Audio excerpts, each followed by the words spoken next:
तो मैं गांधी की तरह इस कानून को फाड़ता हूं। ये अनकॉन्स्टिट्यूशनल है सर।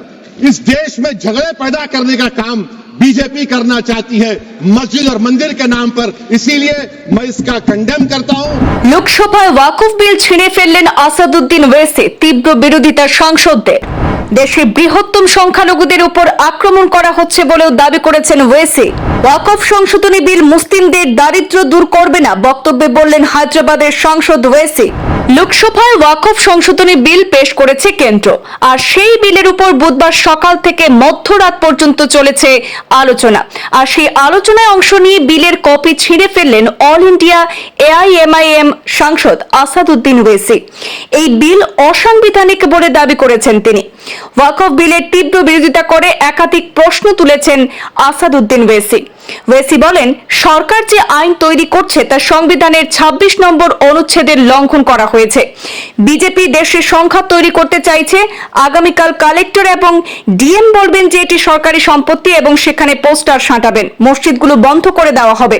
তার দাবি, এই বিল পাশ হলে দেশের প্রাচীন মন্দিরগুলি সুরক্ষিত হবে, কিন্তু মসজিদগুলি সুরক্ষিত হবে না। দেশের বৃহত্তম সংখ্যালঘুদের উপর আক্রমণ করা হচ্ছে বলে দাবি করেছেন আসাদুদ্দিন ওয়েসি।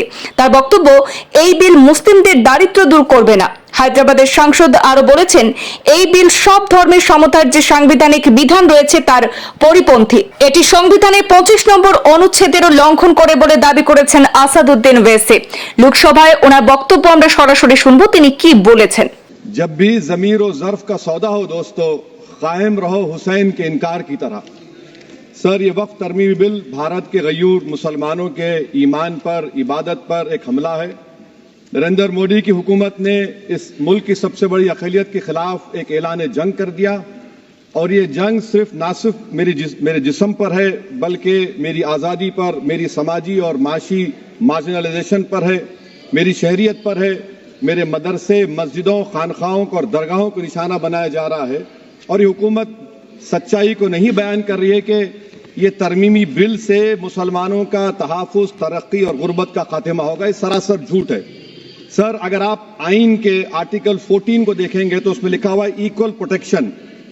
अब आप देख लीजिए सर कि हिंदू, सिख और जैन को और बौद्ध को उनके एंडोमेंट में तहफ़्फ़ुज़ मिलेगा, क्योंकि उनका एंडोमेंट बाय यूजर बरकरार है और उनका एडमिनिस्ट्रेशन उनके हाथ में होगा। वे गैर हिंदू या गैर उनके मजहब का आदमी दान भी दे सकता है उनके लिए, और एंडोमेंट बोर्ड का तहफ़्फ़ुज़ भी मिलेगा, क्योंकि उसके ऊपर ओवरराइडिंग क्लॉज अप्लाई नहीं होगा, लिमिटेशन का कानून उस पर अप्लाई नहीं होगा। उसके बरक्स ऑपोजिट आप देख लीजिए, मुस्लिम वक्फ को वक्फ बाय यूजर निकाल दिया गया। एक मुस्लिम वक्फ की जायदाद पर कब्जा होगा, लिमिटेशन लगेगा, तो जो एनक्रोचर है, जो खाबिज है, वो रातों रात मालिक बन जाएगा, और एक गैर मुस्लिम वक्फ बोर्ड को एडमिनिस्टर करेगा। ये आर्टिकल 14 के इक्वल प्रोटेक्शन का वायलेशन। अब आर्टिकल 14 में सर इक्वालिटी बिफोर लॉ भी है, और उसका कैसा वायलेशन हो रहा है कि कोई आर्बिट्ररी स्टेप नहीं ले सकता, और कोई भी ऑफिशियल किसी भी तरीके से गलत आर्बिट्ररी फैसला नहीं लगा। यहां पर आप एक डेजिग्नेटेड ऑफिसर को रखकर वो फैसला लेगा कि ये जायदाद वक्फ की है, गवर्नमेंट की है। क्या ये प्रिंसिपल्स ऑफ नेचुरल के खिलाफ नहीं है, जिसका तकर्रुर एग्जीक्यूटिव करती है? ये हमारे theory of separation of powers, Bharat के आइन का बेसिक स्ट्रक्चर का हिस्सा है। क्या इसका वायलेशन नहीं है? सर, आर्टिकल 25 का वायलेशन कैसे है कि आप मुसलमानों से वक्फ बाय यूजर छीन रहे हैं और फिर आप कर्ब कर रहे हैं वक्फ वाल औलाद को, मगर वहीं पर दूसरे धर्म के मानने वालों को उनके मजहब पर चलने की पूरी इजाजत है। लफ्ज जो आर्टिकल 25 में इस्तेमाल हुआ सर, वो इक्वली एंटाइटल्ड, यहां पर मुसलमानों के इक्वल एंटाइटल्ड नहीं हो रहा।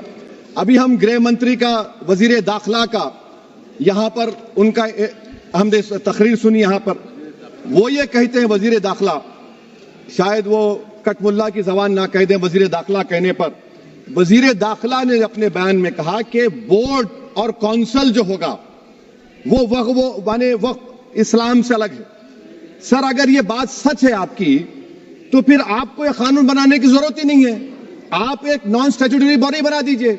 ये जो कानून बन रहा है ना सर, ये आर्टिकल 26 इसका सोर्स है, और आर्टिकल 26 जब इसका सोर्स है तो आर्टिकल 26 का ABCD क्या कहता है कि रिलीजियस डिनोमिनेशन को अपने मजहब के अफेयर्स खुद चलाना, मूवेबल इमूवेबल प्रॉपर्टी को लेना और एडमिनिस्टर करना।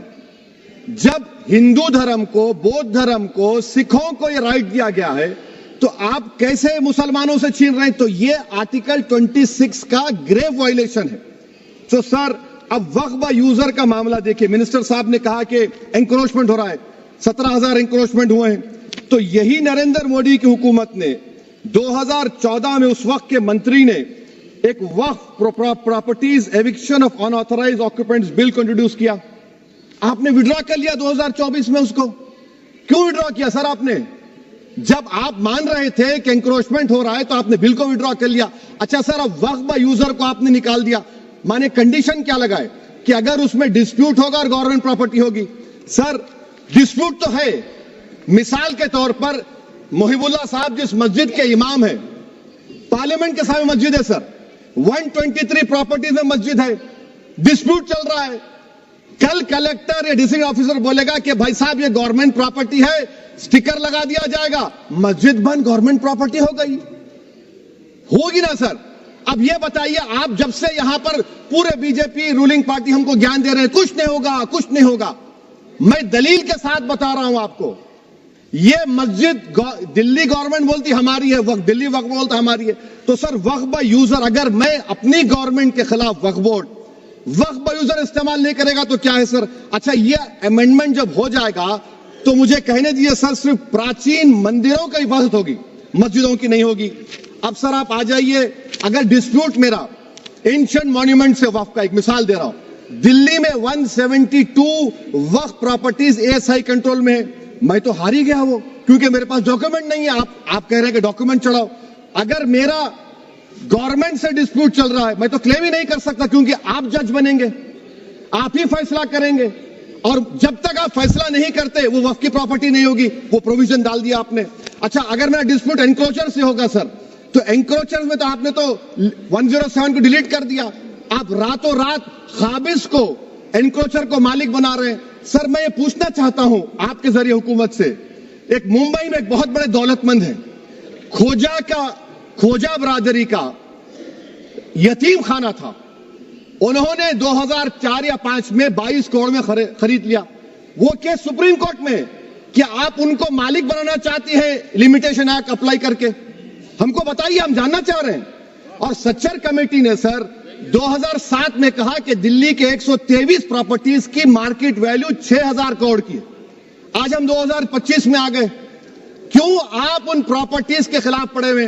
1976 में उस वक्त के वजीर आजम इंदिरा गांधी लेटर लिखा, इसको आप दे दीजिए, मगर आप उसको मानने को तैयार नहीं है। तो सर और एक जो झूठ फैलाया जा रहा है, management, empowerment, efficient development. Sir, this bill takes any management from the hands of Muslims, disempowers the Waqf in comparison to any other stakeholder, takes away the efficiency of administration and hampers development.